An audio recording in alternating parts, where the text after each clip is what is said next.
төсвийн тогтвортой байдлын зөвлөл их хурлын дэргэд ажилладаг. Тэд нар маань одоо мэргэжлийн хүмүүсээс бүрдсэн баг улсын төсвийг яавал зөв, яавал одоо буруу болоод байна, ямар алдаа дутагдлын яаж засах вэ зөндөх зөвлөгөө өгдөг. Даанч одоо засгийн газар маань энэ зөвлөгөөнийг авахгүйгээр төсвөө одоо их олон жил муу оруулж ирсэн. За төсвөө яагаад чи яриад байгаа вэ гэхээр энэ улсын хөгжил, хүн ардын ахуй амжиргааг дээшлүүлэх, жижиг дунд үйлдвэрлэлээ дэмжих, за экспортоо дэмжих гэдэг энэ олон юмыг бас одоо төсвөөр зохицуулж болдгийм байна. Тэгэхээр энэ маань ерөөс их бүтлгүүтэй явж ирсэн. Тэгээ манай саяны төсвийн тогтвортой байдлын зөвлөлийн тайлан дээр юу ярив гэхээр бид нар ийм зөвлөгөө өгсөн. За тэрнээс маань ер нь авсан, шингээсэн, шигтгсэн юм бол байхгүй байна гэсэн. За ер нь бол төсвийн тогтвортой байдлын зөвлөлийн зөвлөмжийг одоо бүгдийг авахгүй ч гэсэн энэ ард түмний ахуй амжиргааг дээшлүүлэхэд тэдний хилээд байгаа юмыг авбал бас их зөв болох юм а гэдгийг дахиж одоо би засгийн газар сануулж хэлье. Нэг ийм зүйл ярьсан. Хоёр дахь нь бол за одоо бид нар иймэрхүү юм ярихаар иргэд бас надаас тэгдэг.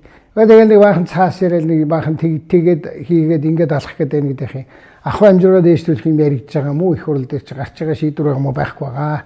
Аж ахуйн нэгжүүдэгээ дэмжингээ яриад байгаа одоохондоо орж ирсэн засгийн газрын байгууллагад бас хугацаа өнгөрчлээ. Янз юм алгаа.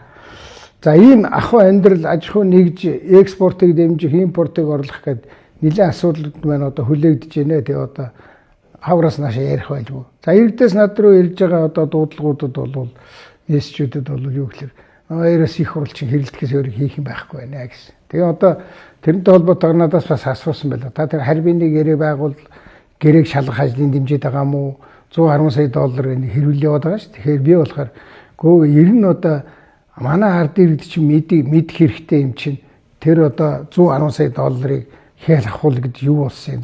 Заавал сонсох ёстой ажлын хэсэг байгуулах, харьбин дээрч байгуулах ёстой. Нэгтгэж нийлүүлэл одоо ингээл ажлын хэсэг байгуулал явна үсттэй. Тэгэхдээ энэ дээрээ одоо анхаарал хандуулахын зэрэгцээгээр хамгийн гол юм бол хөөе ахуй амьдралын өмнө өнөө өсөлт энэ дээр одоо юу хийх вэ гэдэг юм а засаг хурд оруулж ирмээр байна.